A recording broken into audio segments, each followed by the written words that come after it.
an animal, talks like an animal, must be an animal. Come hear the animals, talking animals, talking animals.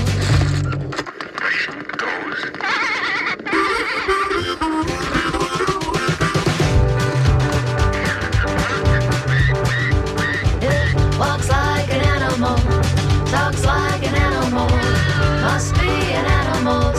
Come hear the animals, talking animals, talking animals. This is a dog.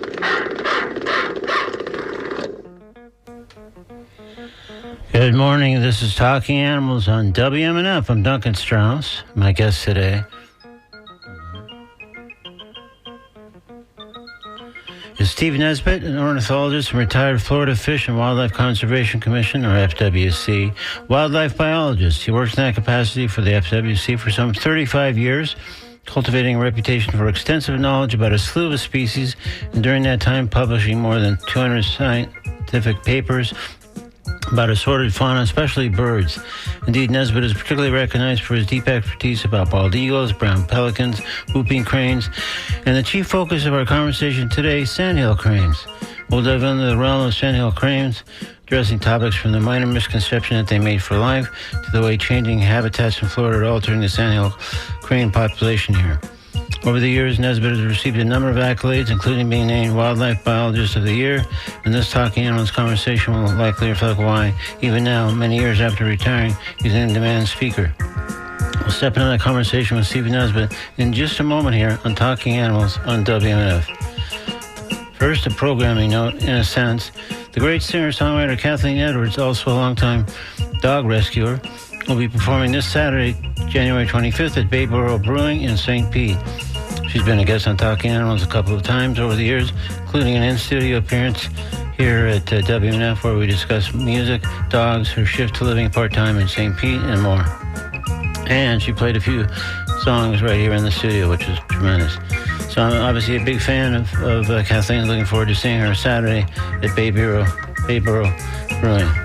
Meanwhile, coming up later in today's program, I'll speak with Fred Metzler, owner of the Dog Bar in St. Petersburg, essentially a dog park with a full bar, which often arranges to serve food. And this is in advance of its Barks of the Bay event. It's set to take place this Friday, January 24th, at the Dog Bar, running from 8 p.m. to midnight, perhaps highlighted by the dogs dressed in pirate gear with the costume Paw Raid. Yeah, you heard me, Paw Raid. We'll find out more about Barks of the Bay when I chat with Fred Metzler later in the show right here on Talking Animals on WMNF. Right now, let's talk with Steve Nesbitt about his decades as a FWC wildlife biologist, guiding us through an exploration of the world of sandhill cranes and more. With a reminder that I invite you to join the conversation by calling 813-239-9663, emailing dj@wmnf.org, or texting 813-433-0885. Let's welcome Steve Nesbitt to Talking Animals on WMNF. Good morning, Steve. Good morning. Thanks for joining us on Talking Animals. You're certainly welcome.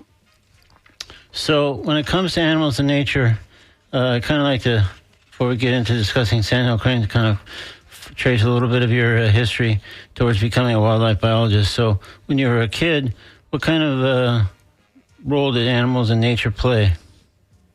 Well, I was always interested in birds. My grandfather was an ornithologist, and he took me with him on several, field trips and out looking at birds. He was a bird watcher back when it was not as popular as it is today. So he introduced me to the whole realm of birds and bird biology at an early age. And you just sort of took his interest as yours and sort of ran with it. Yes, exactly. And what did you like so much as a kid about birds? I mean, obviously partly that it was his passion, but what did you like so much about it as a youngster? Well, they're around us everywhere. They're an obvious part of our experience, our environment. And, they're beautiful. They're just beautiful. Spoken like a true birder. No, that's great. I always like to ask people, that are birders, either professionally or informally or otherwise, because there's sort of a passion that you don't find necessarily in other fans of animals of one kind or another. It's a kind of a singular passion. So I'm always interested in exploring that with people that are birders, much less the way you've done it. So, as part of your grandfather's interest, and which became your interest, were there a lot of ventures out into, nature and camping and those kinds of things? Yeah, pretty much. And back when I was a kid, a big part of it was hunting. I enjoyed hunting, and it's still a part of the experience of having close contact with a wild animal. That's all part of it. Yeah, I'm sure there's probably, I guess fishing probably figures into that as well, or? Yeah, we fished. He taught me to fish too. Yeah, but it sounds like that's more past tense than current. Yeah, I don't care to do that anymore. I'm more interested in looking at them and watching what they do and how they go about doing it.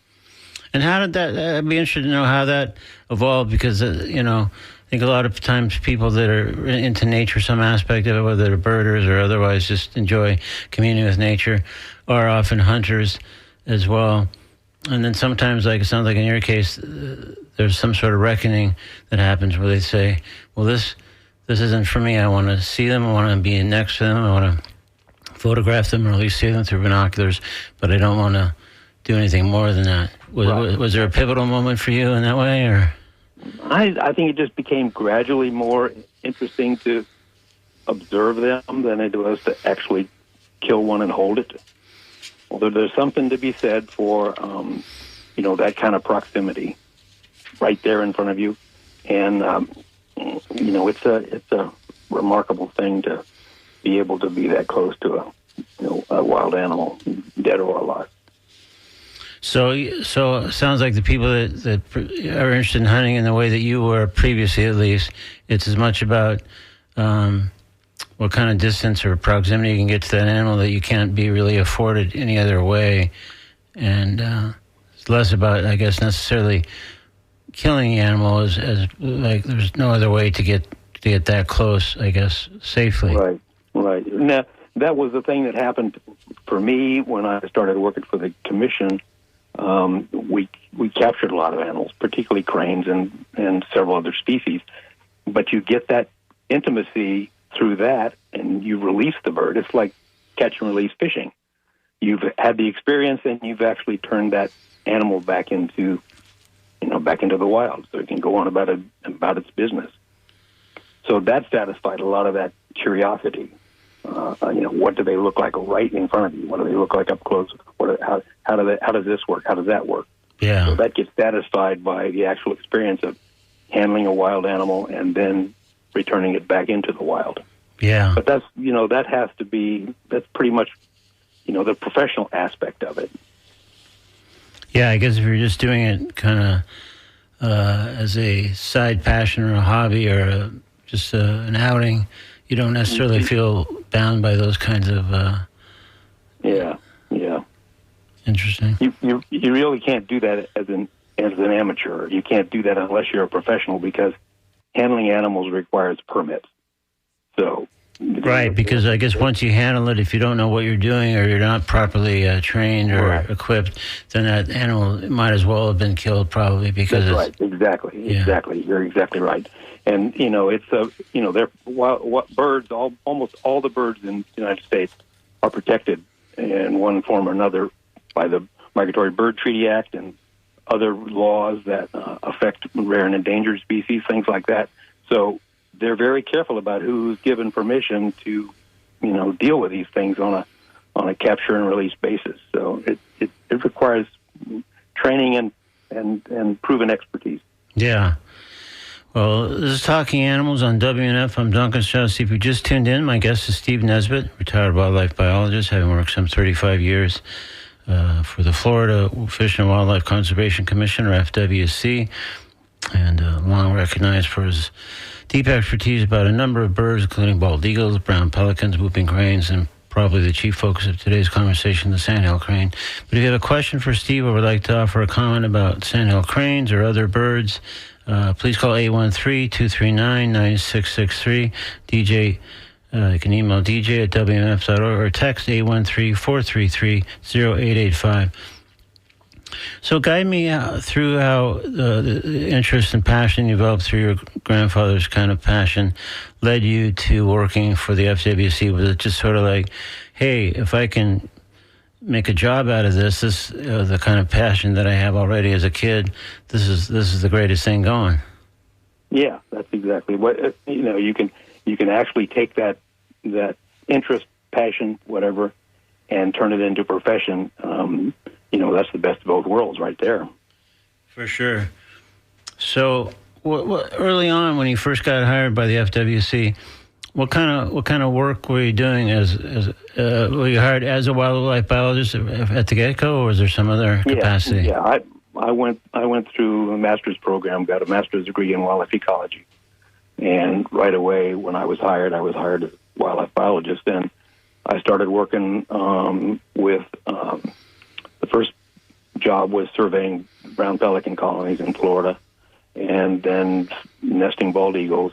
But all along, the commission, even before I got here, was working on sandhill cranes as a sort of a adjunct to a different project. They were catching them incidentally to capturing wild turkeys, and while they were doing that, and they had them in hand, they went ahead and banded some and marked them as individuals, and then followed their behavior after they were released. So I started participating in some of that too, but that was more of a incidental thing. Yeah. But then when the opportunity came along to consider reintroducing of whooping cranes, then the Florida sandhill crane, our resident non-migratory crane, became an important part of the project with whooping cranes, because sandhill cranes, being the most numerous crane in the world, are actually the functional guinea pig for crane research anywhere. So just because they're so plentiful, or what makes them the guinea pig? Yeah, because they are so plentiful, and if you accidentally kill one, it's not a tragedy. If you accidentally killed a whooping crane, that would be a major tragedy, because back in the days when we started the project, the population was, extremely low, less than 100 individuals. So in the wild. Wow.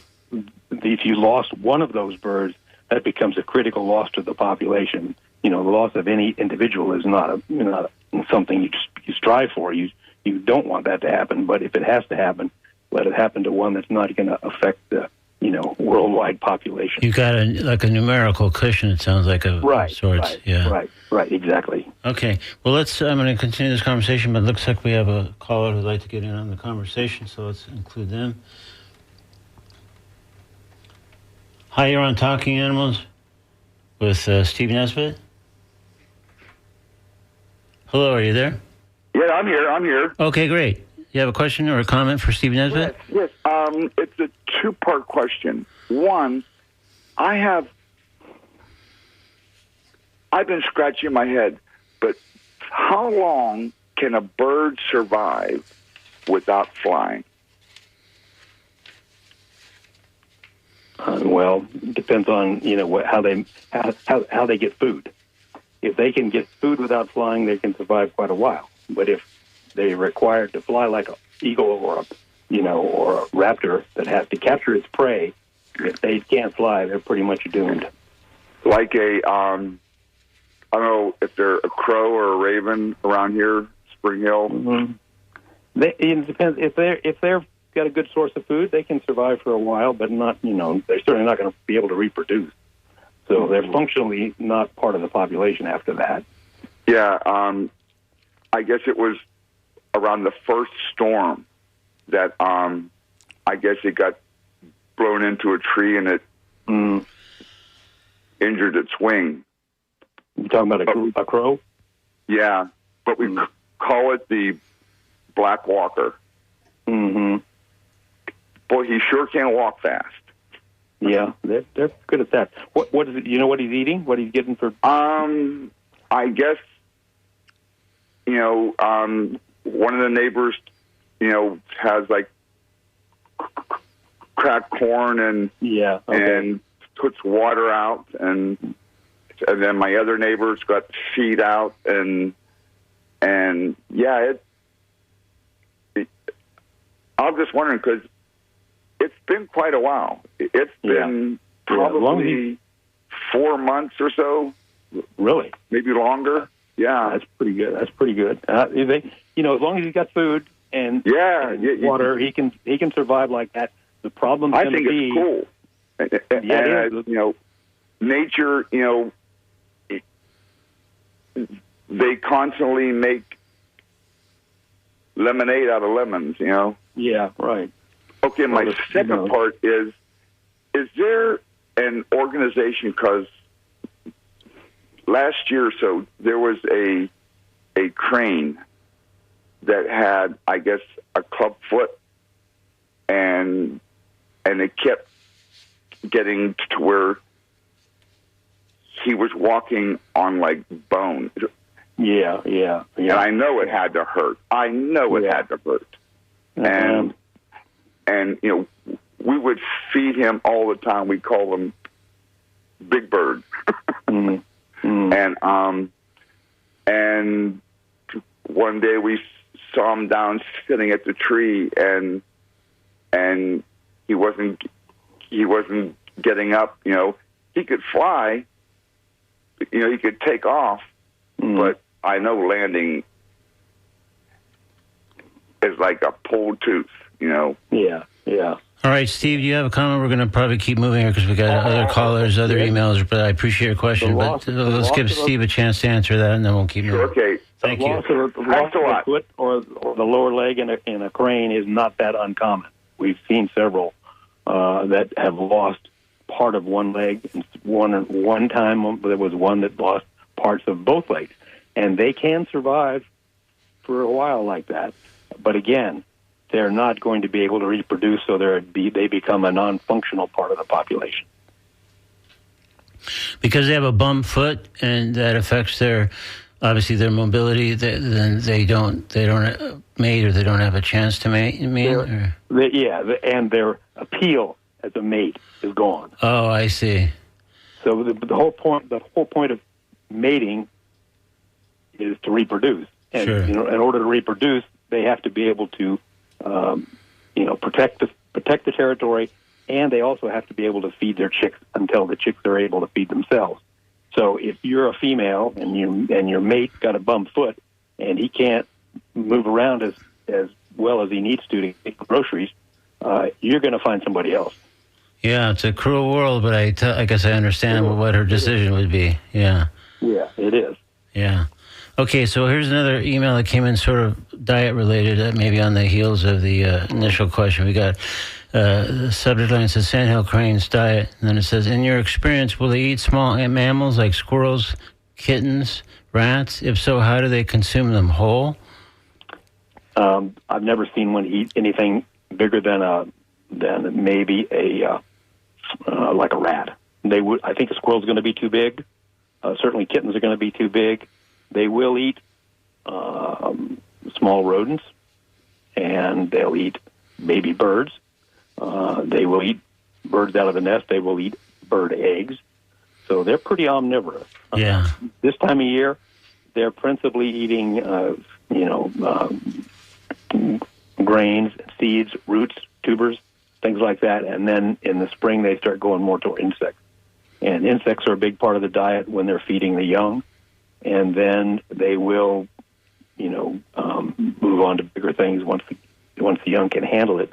I have ever seen them if they catch a bird that's too big to feed to the chicks, they can actually take it apart, tear it apart, and feed pieces of it to the chick. Wow. So they can do that, but they're not really adept at catching birds per se. They can catch flightless young birds, and that's about it. I see. Okay, great. Well, let's take another caller here while we're on a bit of a roll. Hi, you're on Talking Animals with Steve Nesbitt. Hi, Duncan. Hi, Steve, Mr. Nesbitt. My question to you is, first a comment that I went to the Mott Bird Sanctuary for the first time in Sarasota near Lido Beach. Have you ever been there? No. Well, there's sandhill cranes there, and I saw them for the first time. but it is the most pristine bird sanctuary that I've ever seen. It's not very big, but the sand, there's no bird poop or anything. I mean, it's just so clean. It's remarkable. What a great job that they do there. It's almost like a Zen garden, Wow. where they have the sand so curated. Yeah, and, right. I'm sorry. Go ahead and make your comment. I was just going to say that sounds exciting. It is. I encourage you to go see it. If you have time while you're here. But my question to you is that while I was there, there were some birds that are like the white bird that's on Beretta. It's I think a cockatoo or something. That sounds right. Yeah. Yeah. So I started singing the song "Kookaberry Sits in the Old Gum Tree, Mary Mary King of the Woodland Tea," and the bird got up on the ceiling and hung upside down. And the lady next to me said that that's because he was listening to me. Is that true? Yeah. They hang upside down when they're listening?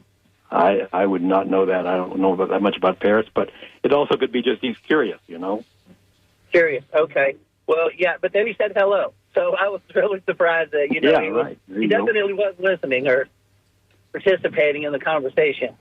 Sure. All right. Well, thank you so much for your call. Appreciate it. Thank you. You're welcome, Duncan, and thank you. Okay. So, Steve, we kind of have delved into sandhill cranes by comments and questions and stuff. So let's keep going. Can you describe your reaction the first time you saw a sandhill crane? Well, let's see. The first time I saw one probably was he was flying, and it, they're big birds. Yeah. They're 4 or 5 feet tall, depending on which subspecies they are, and they're impressive.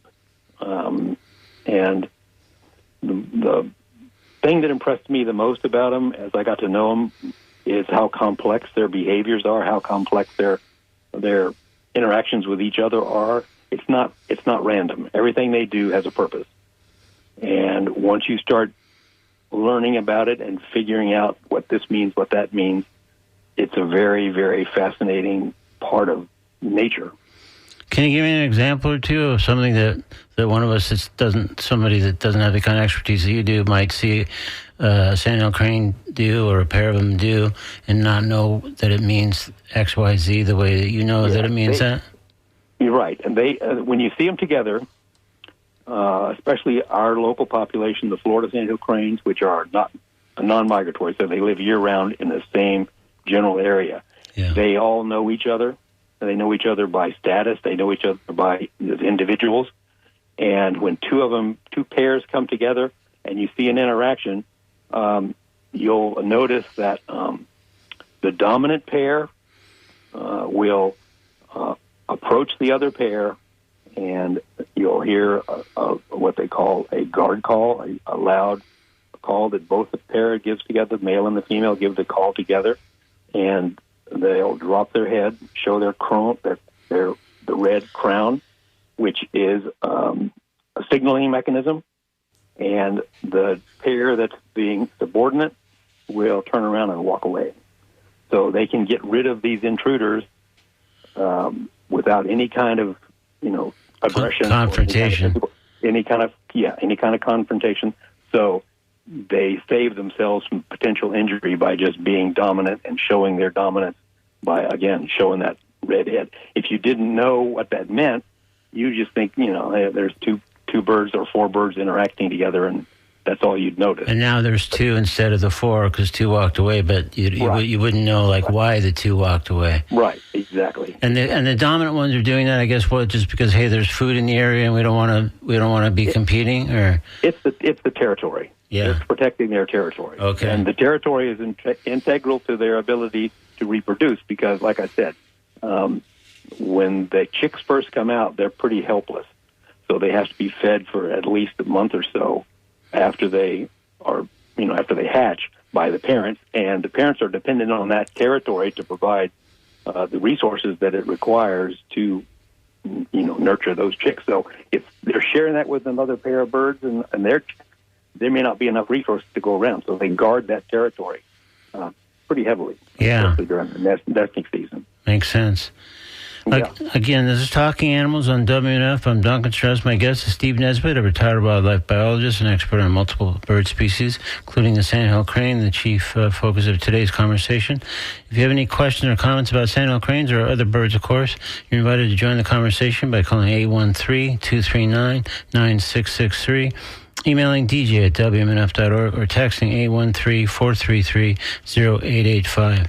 So let's back up a little bit, if we could, Steve, and do something that might be called Cranes 101. So maybe that we could just do like a brief global overview, like how many species of crane are there worldwide, for example? 15 species of cranes in the world, and we got 2 of them in North America: whooping cranes, sandhill cranes. And one, as you mentioned earlier in a different context, sandhill quite plentiful even now, I guess, and whooping crane by comparison population is much smaller. Yes, it's still they're still under 1,000. But when I first started working, there were less than 100 in the wild, and at one point the population was down to as few as 15 individuals. So what we have now today came back from an extremely low number of birds.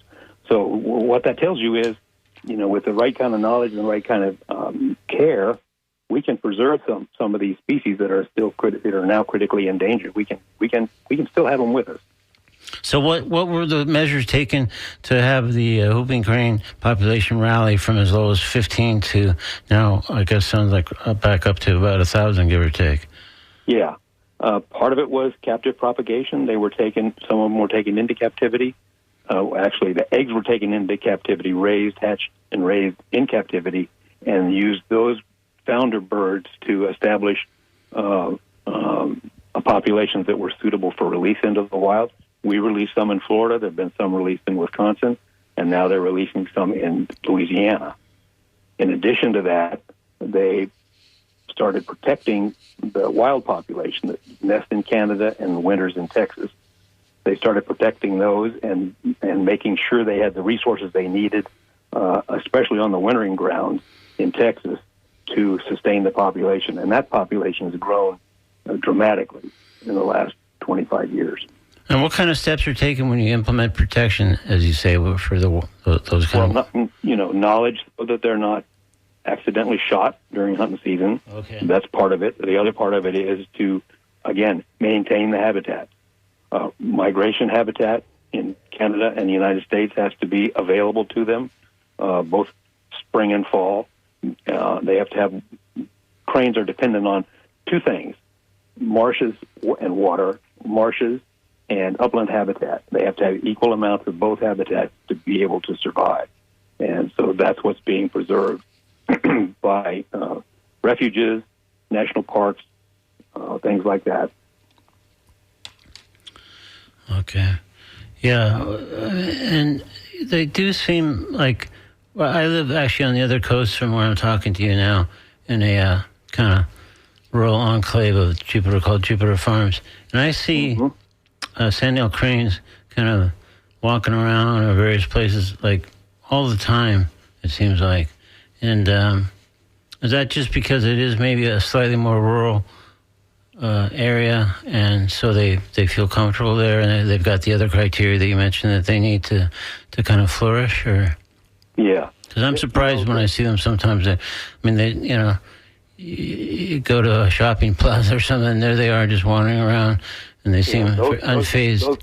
Almost every time you see a bird like that, it's a Florida sandhill crane. We have 2 kinds. We have Florida sandhills. We have the migratory greater sandhills. They both look exactly the same, so you can't tell them apart. But the behaviors are totally different. The wild ones, the migratory ones are much wilder than our birds. Our birds, because they live, like I said, in the territory year-round, they're familiar with surroundings, they're familiar with the area, they can become habituated to humans and human activity. Yeah, they don't seem phased in the least. Some of them. That's because they haven't been tormented and haven't been nobody's bothered them as harassed. And they've adjusted. Yeah, they haven't been harassed. Right, they have adjusted to the environment. Now, whether or not that's good for them, that's a different question, aesthetically and maybe ecologically too. Oh yeah, what would be the downside in that scenario? Well, hit by cars. I see. You mean so comfortable that they're not being careful? Right. And also the young birds, especially before they can fly, are extremely, vulnerable to being killed by dogs and cats. Mm. Yeah. So I guess just being that comfortable in and amongst right sort of population of some kind has its own, I guess, risks that oblivious mankind can be a dangerous thing. Yeah, in so many regards, for sure. Let's take another call. Hi, you're on Talking Animals with Steve Nesbitt. Yeah, this is Lauren Shepard. I'm really enjoying the show. I appreciate the show every time I listen. I've got a question about sandhill cranes. I'm not sure if this is accurate, that they mate for life. And if they do, what happens when one of the two may, be killed or die off? If it's not true, I know there are other bird species that mate for life. And again, the same question. Yeah, that is a good question, and it's a part of the mythology of cranes and a lot of these large, what are called K-selected species. They do mate. I guess it's more appropriate to call them perennially monogamous rather than mate for life. They mate with another crane and they stay together as long as they are reproductively successful. The whole point of it is to reproduce. If one member of the pair dies, the other bird will find another mate rather quickly. In a situation like we have in Florida, where most of the available habitat that's suitable for cranes has already got cranes in it, there are lots of birds out there.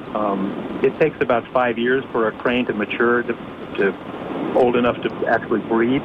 So in that interim period of time, they're looking for any opportunity they can to find a mate and acquire a territory. So when one pair member dies, they repair rather quickly. One example, we had one pair that we were monitoring, and one of the members died, and the male survived, and he had a new mate by the same afternoon. The female was gone in the morning, and by afternoon he had a new mate. So if you didn't know those birds as individuals and you saw that happen, you would think that pair was together, and they may stay on the same territory for 20 or 30 years, but it's not the same individuals that are on that territory. The territory is occupied by cranes, but it's not necessarily the same cranes.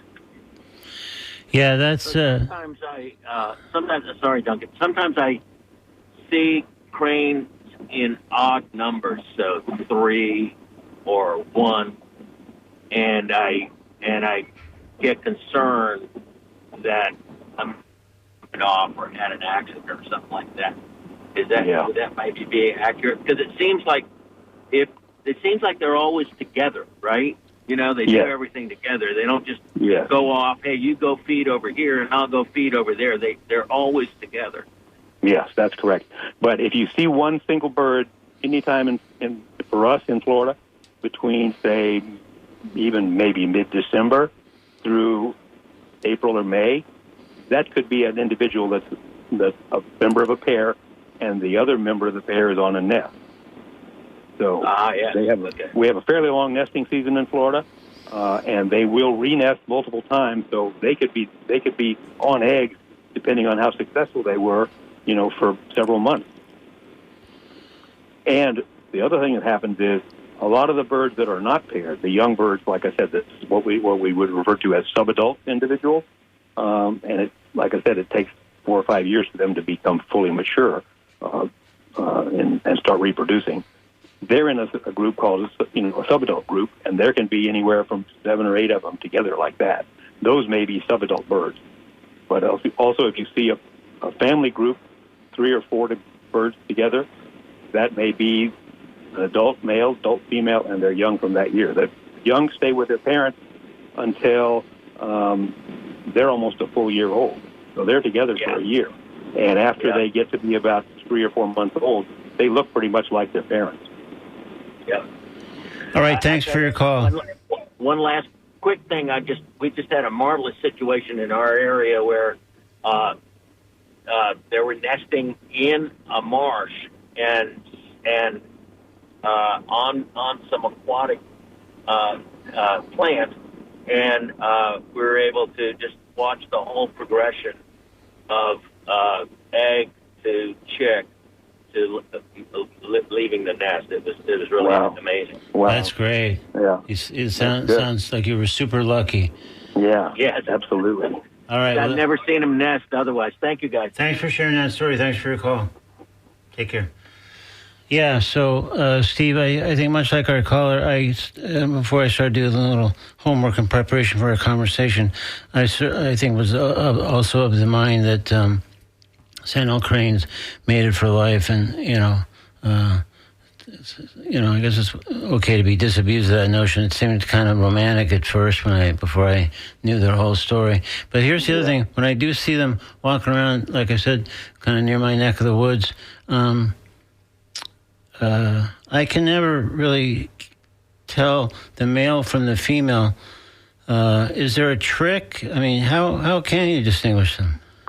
Well, the male is usually the bigger of the two birds. That's one way to tell. Yeah, that's how you would do it in most species, but a lot of times these birds seem very similar in size and appearance. And especially in our Florida birds, they are very close. The best way to tell is to watch their call. And if you hear them calling, the female voice is higher pitched than the male voice. Regardless of size, the female voice is distinctly higher pitched than the male voice.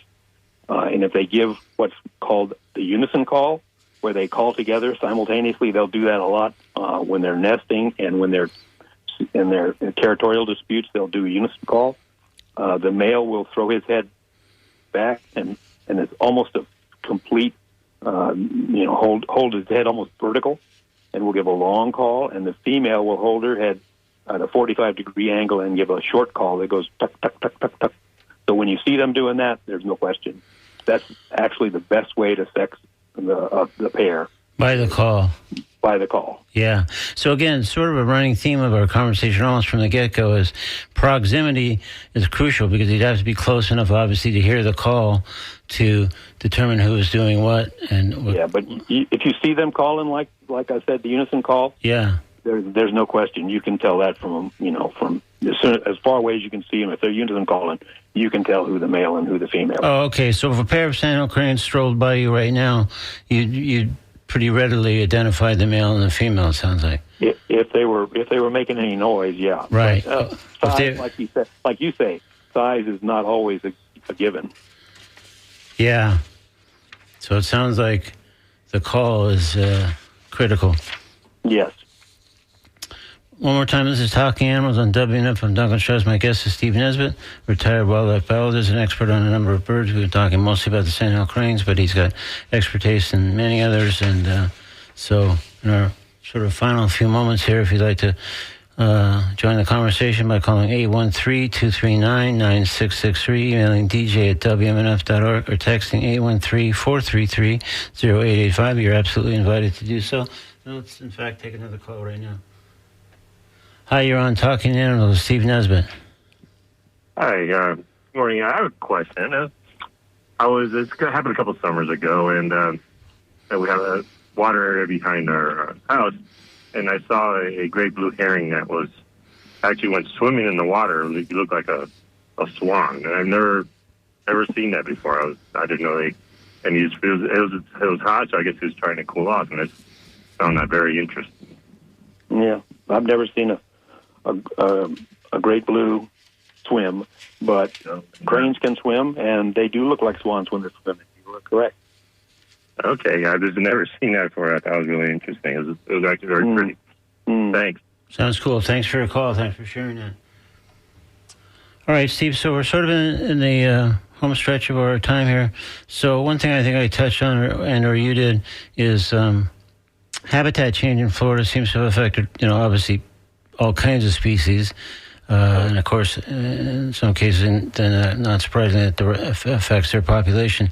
What's been the impact in this regard on sandhill cranes?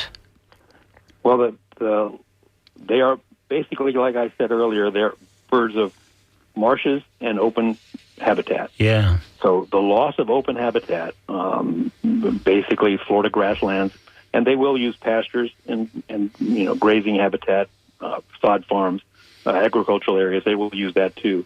But the loss of those kinds of habitat can impact the population. We've seen a decline in the number of cranes in Florida cranes, not the migratory ones, the resident ones, based on loss of habitat. So it has happened. Okay, yeah. So it has to be maintained, and cranes also it has to be managed. They don't like overgrown habitat. Is not good either. So they're basically a bird of prairie country. So, the grasslands of Florida, grasslands in the Midwest where they nest in Canada as well. Some of those are maintained naturally, but ours has to be maintained probably mechanically now. Yeah. All right, so perhaps our final question for today, at least, is going back to when you were hanging out with your grandfather and getting the passion for birds sort of passed along from him. What are your 2 or 3 favorite birds at this point, and why? For me? Yeah. Well, I've always liked ducks. Ducks and water birds in particular. Mm-hmm. I've always liked ducks. And I just think ducks are fascinating. I don't know why, but I just do. And I like the habitat they live in. The other things that are of interest to me are warblers. I find warblers fascinating because they're beautiful, and they occur in all throughout the country and in all kinds of different habitats. So no matter where you go, you can always find warblers to look at. And same thing for sparrows. You can find sparrows to look at too. But the challenge of identifying, the challenge of understanding who they are and what they're doing, why they're there, it never ceases. Yeah. All right. Well, that's probably a pretty good place at which to leave it. And do you have any kind of either social media page or website or any online presence where if people wanted to follow up with a question or a comment or anything, they could reach you that way? Or not really, I don't think. I didn't find anything. I just thought I would ask. Yeah. Okay. Yeah, no problem. Well, people that are resourceful will find you like I did. So anyway, Steve, well, thank you so much. This has been Steve Nesbitt, again, retired FWC wildlife biologist, and we've been talking about sandhill cranes and other birds. Thank you so much for your time, and thanks for the calls. I'm sorry we didn't get to quite all the calls. We got to, I think, the emails and most of the calls, so I appreciate your input. And right now I'm going to say that we'll be speaking shortly with Fred Metzler, owner of the Dog Bar in St. Petersburg, which is gearing up for its Barks of the Bay event happening this Friday, January 24th. There'll be food and drink and dancing to a DJ, a doggy, pirate costume, and more. Right now, in fact, we're going to step into the Comedy Corner with a new piece from an old fave, tied in part to our conversation with Steve Nesbitt. Here's Joe Zimmerman with part of a piece called Bird Watching. Today's Comedy Corner on Talking Animals on WMNF. Yeah, so I don't feel old, but I did recently identify a bird. That can't be good.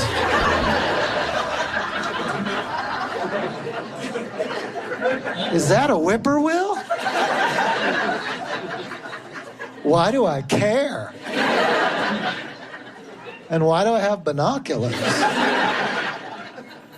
My bird book says it is a whippoorwill. Yes. Got it. Good thing I've been studying. Yeah, I got into birding over the pandemic. I went down to Central Park. At first I did it ironically. I was like, I'm so stupid. Got too much time. 2 hours later, I'm like, Martha, look at that owl. She's like, that's a robin. I'm like, I'm new. But that is beautiful. And I actually met a professional bird watcher. He gives birding tours. I said, that sounds like a fun job. And he goes, well, you get a lot of egos. In bird watching? And he told me guys will brag about how many birds they've seen. And the best part is how they verify they've seen a bird is they just say that they did. It's an honor code, so I've seen every bird. Prove I haven't. Oh yeah, where'd you see the cinnamon-breasted toady tyrant? Denver. They only live in Tasmania. Yeah, I was surprised. I was like, weird, here? Check.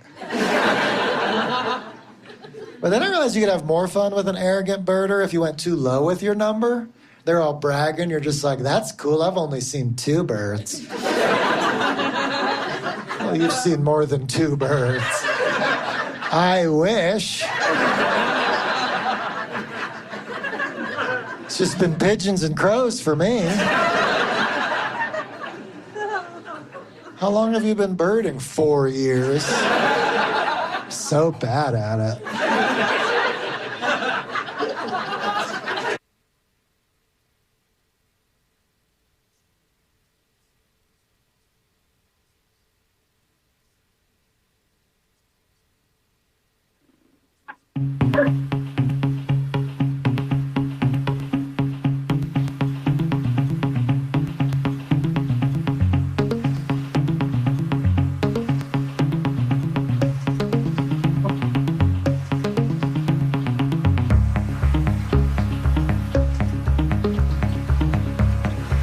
That was Joe Zimmerman in today's Comedy Corner, the part of a piece called Bird Watching, taken from a performance at the Comedy Works in Denver. Now it's time to speak with Fred Metzler, who owns the Dog Bar in St. Pete, just 2 days away from its Barks of the Bay event extravaganza coming up. Here's Fred Metzler on Talking Animals on WNF. Good morning, Fred. Good morning. How are you? I'm very well. Thanks for joining us on Talking Animals. I appreciate the talking animal in the background. That's perfect. Yeah, that was Bruce. He owns the bar. Okay. Out of the room. Okay. No, I hope he wasn't sent away on my account. We love talking animals here. Bruce sounds like a very articulate spokesman. He has a lot to say. He really does, yeah. I'm sure. So for those who haven't had the pleasure of visiting just yet, can you describe the Dog Bar? Where is it? What is it? And how does it work? We're in St. Petersburg on Central Avenue, 2300 Central. Essentially, we are a private dog park with a full bar. People bring their dogs. We have about a 4,500 square foot off-leash area where the dogs get to play. All the dogs that come in do have to be vetted. Everyone's got to be up to date on shots. They've got to be fixed if they're more than a year old, and of course, non-aggressive. So essentially, it's a great social location for both the dogs and the people. We have a good time doing it. And it sounds like there's a lot of events there. We try to do events almost every weekend. Essentially, our events are usually slated around local rescues, and the whole object of the events is to drive some money to the smaller rescues. Yeah. It's kind of become our mission statement, but again, it's fun for everybody, and it's good for us as well. That's cool. Well, with that in mind, tell me about Barks of the Bay. Okay, well, Barks of the Bay is essentially going to be a pirate party, if you will, party for the puppies. It's not necessarily a costume, but it's a costume day. It's basically a dress-up day. Not a contest, but everyone who shows up with their dog in costume will get a little, essentially like a Happy Meal box full of treats and a toy or two and some fun. We have a good time with it. We really do. And it'll all be to raise money for Safe Paws Rescue, which is one of our favorite small rescues in the area. And it starts at 8 o'clock on Friday night. Should be fun. That's great. So there's the costume part of it, dressing as pirates, and there's music, I understand, I believe. And Yes, we will have a DJ. We call it Bark After Dark on Friday nights. Okay. So we always have a DJ. And there's food, it sounds like, available. There will be a food truck. Right off the top of my head, I'm not sure what it is, but we have a great lineup of food trucks. Stephanie takes care of that, and we have some of the best in the city, actually. That's great. So do people just show up if they're interested, or do you have to make any kind of reservations or arrangements in advance? No reservation needed. If you haven't been there before, you can register your dog online, which will save some time. Even download your shot records so that you won't have to do anything but check in once you get there. That sounds great. Yeah, it makes it a little bit easier. It does. And can you come dogless? Let's say that somebody's like between dogs, who just doesn't have a dog at the moment, but would like to be around some dogs and thinks this party sounds fun. over 30% of the people who come into our bar come in without a dog. Yeah. Now, the one thing I always caution, you better like dogs. If you don't care for dogs, then we're not your bar. Yeah. But one of the things we've said for a long time, if you don't have a dog because, fill in the blank, if you can't give that dog a great life, then you're a great dog owner. You just don't have one right now. There you go. So, and there are always puppies that are looking for people to pet them. That's just kind of how some of them are. That's their personality. Sure. Well, it sounds like this is going to be a great event for people with their dogs, people that don't currently have dogs, and others, I guess, too. So, so that's this Friday. I'm sorry, I don't mean to cut you off, but in a couple of weeks we have our Wolf Ball Puppy Bowl, which we do a live puppy bowl on Super Bowl Sunday. Great. Just have to throw that out there. It's a great time. It's from 4:30 to 6:30 before the game. That sounds awesome. Well, Fred, this all sounds great. We'll look forward to Barks by the Bay this coming Friday, just 2 days from now. And sounds like it's going to be a blast. Thank you so much for joining us on Talking Animals. Thank you for having me. I appreciate it. Have a good day. Yeah, take care. Bye-bye. So coming up on WNF, it's The Conversation, the great show hosted by Mario Nunez and Joe King Carter. After that, we shift back to music programming with Jim Bannon holding forth from 1 to 3, followed by Nancy C. hosting the Wednesday Traffic Jam from 3 to 6 p.m., at which point our terrific Wednesday night block of Latin music kicks in. So, and next week, my guest will be Hannah Shaw, an award-winning kitten rescuer, humane educator, and New York Times bestselling author. Her latest offering is Cats of the World, collaboration between Shaw and her husband, noted photographer Andrew Martilla, in which they travel to 30 countries, reporting on cat rescue, feline welfare, and other aspects of kitty culture they found in each locale. While Martilla captures the scenes with an array of gorgeous photography. So that's next Wednesday here on Talking Animals, Wednesday, January 29th, with Hannah Shaw on Talking Animals on WNF. Okay, I'm going to try to squeeze in at least some of Kathleen Edwards, who I mentioned at the top of the show. And so this is Talking Animals on WNF Tampa. And this is Kathleen Edwards, who will be, again, at Bayboro Brewing this Saturday. Great show, great fan here at Talking Animals and more broadly from WNF. This is Kathleen Edwards with a dog song. I picked you up on the other side of the river. Dogs and alcohol, they go so good together.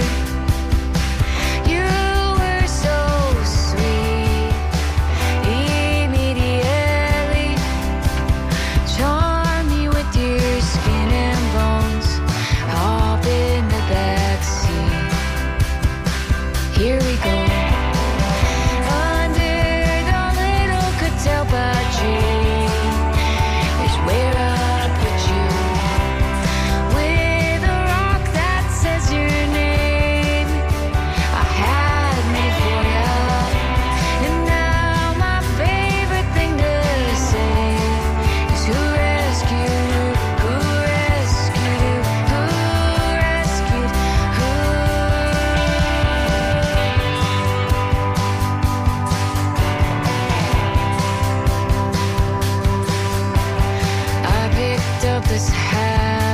Just trying to lose.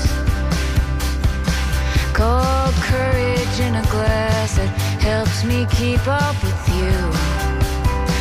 'Cause when we walk down the street, everybody would stop and say, oh boy, aren't you so sweet? And I felt that too. Name